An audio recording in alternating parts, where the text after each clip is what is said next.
오늘은 엘리 엘리 라마 사박다니라는 제목의 말씀을 우리가 함께 나누겠습니다. 우리는 이제 고난 주간을 보내고 있습니다. 예수님께서 십자가 사역을 이루어 가시는 그 여정을 우리가 깊이 묵상하고 주님의 십자가 은혜를 되새기는 기간이 바로 이 고난 주간이라고 할 수가 있습니다. 여러분은 십자가를 바라볼 때에 어떤 것을 묵상하고 계신가요? 지난번에 말씀드렸듯이 이 십자가는 본래 흉악한 죄인에게 사형을 집행하는 사형틀입니다. 인간이 겪을 수 있는 고통을 모두 겪으면서 가장 고통스럽게 죽음에 이르게 하는 무서운 도구 중에 하나가 바로 십자가인 것입니다. 예수님께서 십자가를 지지 않으셨다면 우리는 이 끔찍한 십자가를 묵상할 이유도, 그것을 바라볼 이유도 없는 것입니다. 십자가가 우리에게 커다란 의미로 다가오는 이유는 우리를 죄에서 구원하시기 위해 아무 죄도 없으신 예수 그리스도께서 그 십자가의 고난을 기꺼이 지셨기 때문에 그렇습니다. 아담이 범죄한 후에 우리 인간은 태어날 때부터 죄의 본성을 가지고 태어나게 되었습니다. 그래서 우리는 생각하는 것이나 마음에 계획하는 것이 악한 것으로 가득합니다. 창세기 6장 5절 말씀에 여호와께서 사람의 죄악이 세상에 가득함과 그의 마음으로 생각하는 모든 계획이 항상 악할 뿐임을 보시고 라고 말씀합니다. 우리는 자신이 죽을 수밖에 없는 죄인인 것을 깨달을 때에 그 십자가의 고통이 본래 내가 감당해야 할 것임을 알게 될 때라야 비로소 나를 대신해서 십자가에 죽으신 예수님의 은혜에 감사할 수가 있게 되는 것입니다.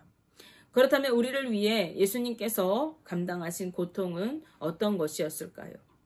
사실상 예수님의 고통은요, 이 땅에 오시는 순간부터 이미 시작되었습니다. 온 세상을 창조하시고 주관하시고 다스리시는 하나님의 본체이신 예수 그리스도, 온 땅의 주인이신 그분이 하늘의 영광 보좌를 버리시고 죄인의 형상인 우리 인간의 몸을 입고 이 땅에 오신 것은 마치 우리 인간이 짐승의 삶을 살아가는 것보다도 더 낮고 초라한 그러한 비참한 모습이 아닐 수가 없는 것이죠.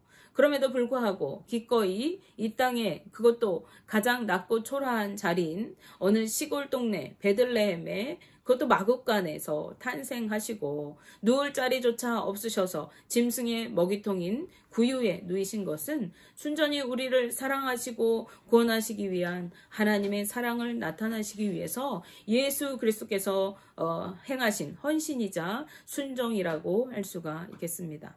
뿐만 아니라 예수님께서는요, 삶을 통해서 대접받는 삶이 아니라 낮아지는 삶, 섬김과 사랑의 삶을 실천하는 그 삶을 택하셨습니다. 그분은 죄인들을 용납하시고 그들과 함께 식사하시고 교제하셨어요. 병들고 귀신 들려 고통받는 이들을 친히 찾아가서 구원해 주시고 그들에게 자유함을 허락해 주셨습니다. 무릎을 꿇고 손수 제자들의 발을 씻겨 주심으로써 그들을 섬겨 주시고 또 주님을 따르는 제자들 또한 이러한 삶을 살아가라고 말씀하시면서 내가 너희를 사랑한 것 같이 너희도 서로 사랑하라고 새 계명을 주셨습니다. 요한복음 13장 34절 35절 말씀에 새 계명을 너희에게 주노니 서로 사랑하라. 내가 너희를 사랑한 것 같이 너희도 서로 사랑하라. 너희가 서로 사랑하면 이로써 모든 사람이 너희가 내 제자인 줄 알리라 라고 말씀하셨습니다.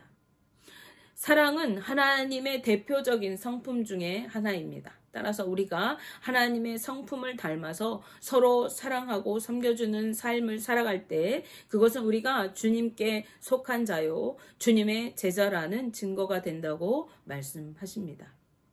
이 말을 바꾸어 말씀드리면 우리가 주님의 제자라고 한다면, 주님께 속한 자라고 한다면 우리는 마땅히 서로 사랑하는 삶을 살아가야 하는 자들인 것이고 그렇게 주님을 닮은 모습으로 살아가면서 세상 가운데 구별됨을 드러내야 하는 자들이라고 하는 것입니다.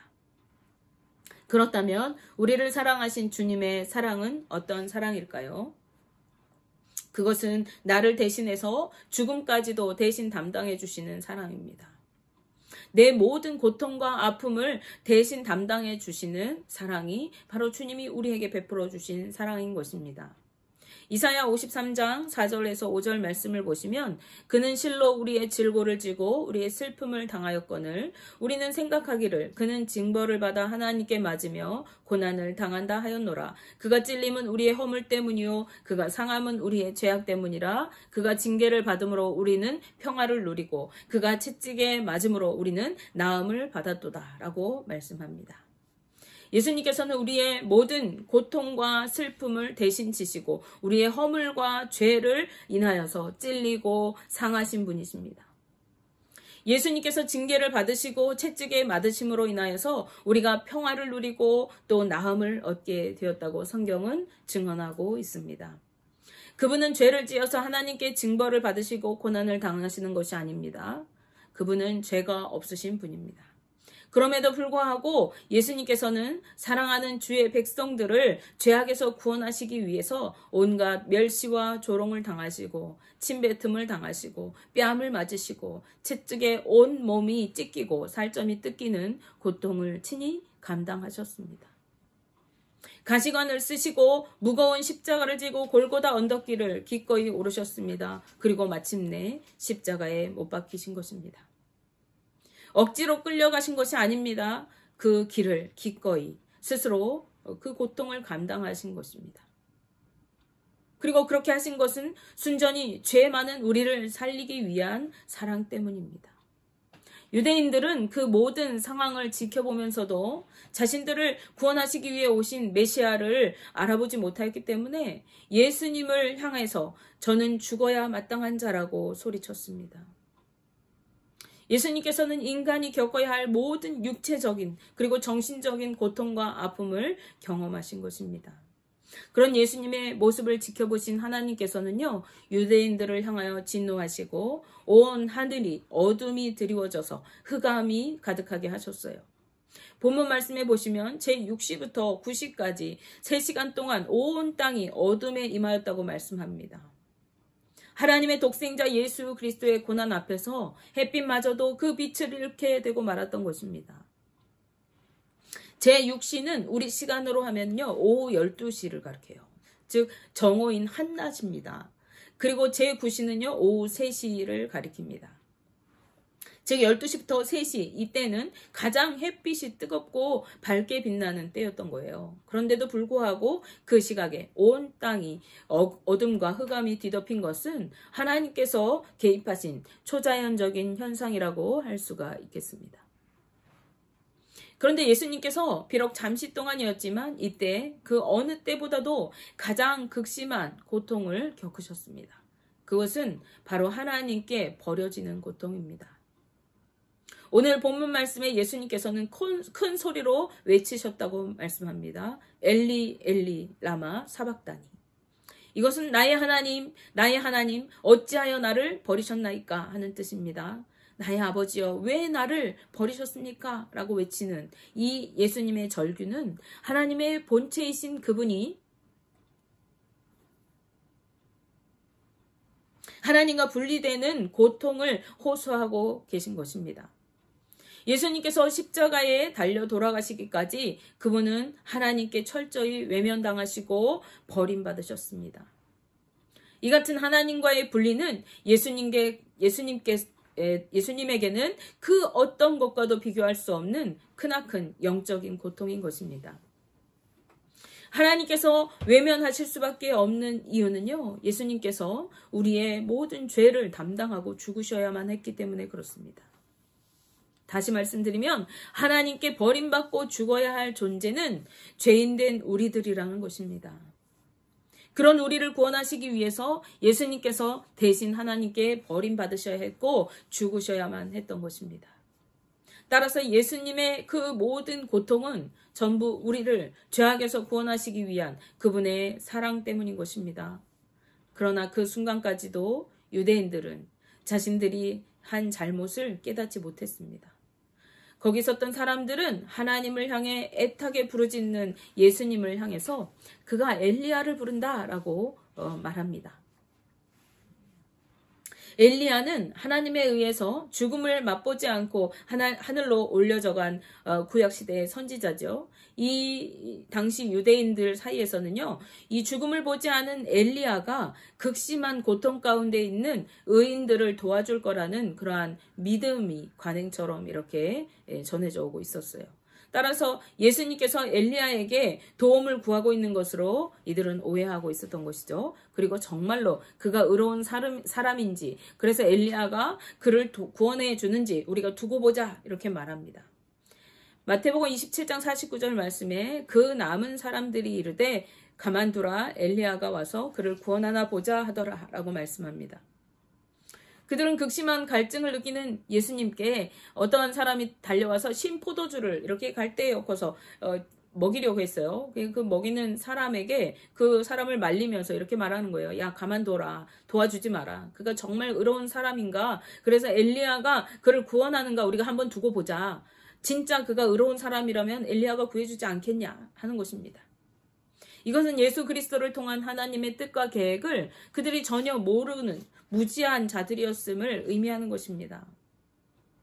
그 예수님은 사망 권세를 이기고 다시 살아나시기 위해서, 그리고 죄로 가득한 온 인류를 사망의 권세에서 구원하시기 위해서 반드시 죽으셔야만 했습니다. 그렇기 때문에 당신의 사역을 다 이루신 예수님께서는 다시 크게 소리 지르시고 영원히 떠나가셨습니다. 누가는 예수님께서 마지막으로 하신 말씀을 기록하고 있어요.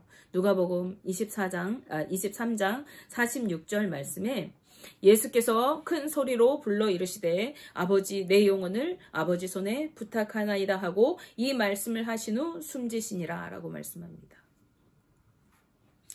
예수님은 죽으심을 통해서 우리를 구원하시기 위한 하나님의 사역을 완성하셨고, 그리고 3일 동안 죽음의 권세 아래 놓이게 되셨습니다. 이 십자가의 죽으심은 우리에게 너무나 큰 의미가 있습니다. 첫째는 우리의 죄가 대속받았다는 것입니다.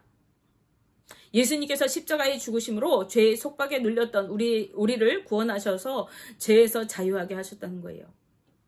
예수 그리스도를 믿는 우리 성도들은 십자가의 은혜로 죄에서 자유함을 얻은 자들인 것입니다. 믿으십니까? 예수 그리스도의 십자가가 있었기 때문에 우리는 더 이상 죄에 억눌리지 않고 자유함을 누리는 그러한 존재가 된 것입니다. 둘째로 이 예수님의 십자가는 하나님과 우리를 화평을 이루게 하셨습니다. 예수님께서 돌아가시자 성소의 휘장이 위로부터 아래까지 찢어져서 둘이 되게 되었습니다. 이 휘장은 구약시대로부터 성소와 지성소를 구분하는 역할을 했습니다. 그리고 이 지성소는 하나님께서 임재하시는 거룩한 장소예요. 그래서 그 안에는 그 누구도 들어갈 수 없고 1년에 한 차례 대제사장만이 들어가서 백성의 죄를 속하고 하나님을 섬길 수가 있었던 것이죠.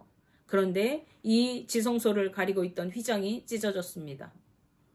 이것은 죄로 가로막혔던 하나님과 우리 사이에 막힌 담을 예수님께서 십자가에서 죽으심으로 허무셨다는 것을 의미하는 거예요.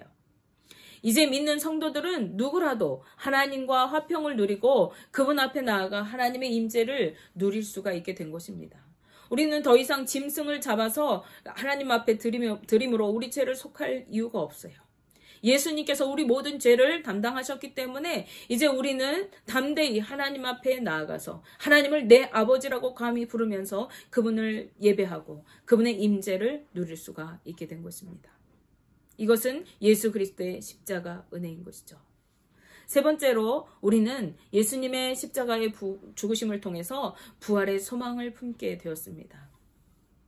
예수님께서 영원히 떠나가실 때 그곳에 있는 땅이 진동하고 바위가 터져서 무덤들이 열려지고 무덤의 돌이 갈라졌어요. 자던 성도들의 몸이 많이 일어났다고 성경이 기록하고 있습니다. 이 성도들은 예수님이 부활하신 후에 거룩한 성에 예루살렘 성에 들어가서 많은 사람들에게 자신들의 몸을 보였어요. 그리고 자신들의 부활을 나타낸 것입니다. 성도로 번역된 이 단어는 원어대로 하면요, 하나님을 위하여 따로 구별된 자들, 혹은 존경받을 만한 거룩한 자들이라는 의미를 가지고 있다고 합니다. 이들은요, 예수님 이전에 하나님을 섬기던 거룩한 사람들이에요. 하나님을 위하여 준비된 신실한 거룩한 자들이었던 것입니다. 그들이 죽음에서 깨어나서 부활하신 예수 그리스도와 함께 하나님의 영광을 나타내었다는 것이죠. 이들의 부활은 예수 그리스도를 통한 우리 믿는 성도들의 부활을 예표한 것입니다. 이후에 예수 그리스도를 믿는 우리들은 예수님과 함께 부활의 삶을 누리는 것이죠. 우리 믿는 자들이 장차 누릴 영원한 부활 생명을 꿈꾸게 하게 되는 것입니다. 이러한 예수님의 십자가는 우리에게 구원의 자유함과 천국에서의 영원한 생명을 꿈꾸게 하는 것이고, 우리에게 천국의 길, 영생의 길을 열어놓으신 은혜의 상징이요, 죽음까지 우리를 사랑하신 예수 그리스도의 사랑을 나타내는 것이라고 하겠습니다. 마지막으로 예수님의 십자가의 죽으심은요, 이방의 복음의 문이 열렸음을 의미합니다. 이제는 혈통에 의해서 구원을 얻는 시대가 아니라 예수 그리스도의 십자가의 죽으심을 통해서 온 열방이 하나님 앞에 나아올 수 있게 되는 거예요. 온 열방이 구원을 누리게 된 거예요. 그래서 오늘날 우리가 예수 그리스도를 믿게 된 것입니다. 이 놀랍고 역사적인 예수 그리스도의 십자가의 죽으심을 지켜본 많은 유대인들은 자신들이 그토록 기다려온 메시아를 자기 손으로 십자가에 못 박아 죽게 하였지만은 자신들의 잘못을 깨닫지 못했어요. 그리고 예수님의 죽으심을 지켜보면서도 예수님의 구세주 되심도 이들이 알아차리지 못했습니다.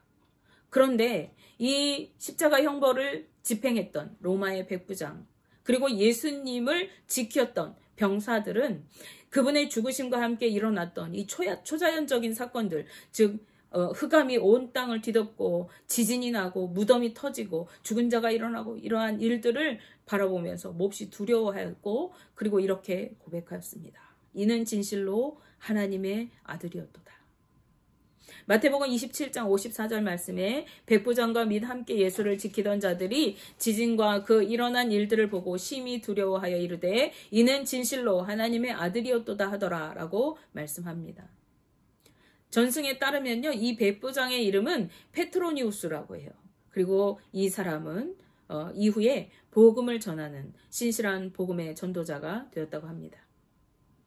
자신들을 구원해줄 메시아를 고대하던 유대인들은 그분의 죽으심 앞에서도 무지하여 깨닫지 못하였지만, 이방인이었던 로마의 백부장은 그 십자가를 경험하고 난 후에 예수 그리스도를 온전히 믿게 되고 또 구원의 복음을 전하는 전도자가 되었다는 이 이야기는요, 이제 혈통과 관계없이, 성전의 제사와 관계없이 이방에도 복음의 문이, 구원의 문이 활짝 열렸다는 것을, 그래서 누구에게나 구원이 허락되었다는 것을 보여주는 것이라고 하겠습니다.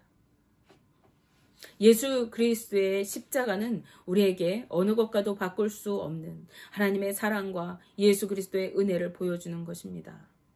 우리가 지금 사순절 기간을 보냅니다. 예수님의 십자가를 묵상합니다. 이번 한 주간 동안 이 십자가를 깊이 묵상하시고 우리를 향한 하나님의 사랑, 또 우리를 위한 예수 그리스도의 그 희생과 은혜, 그것들을 기억하시면서 그 사랑과 은혜에 화답하는 기쁨과 감격의 찬양으로, 그 고백으로 한 주간 주님과 함께하는 은혜의 시간 되시기를 주님의 이름으로 축복하며 기도합니다. 기도하겠습니다.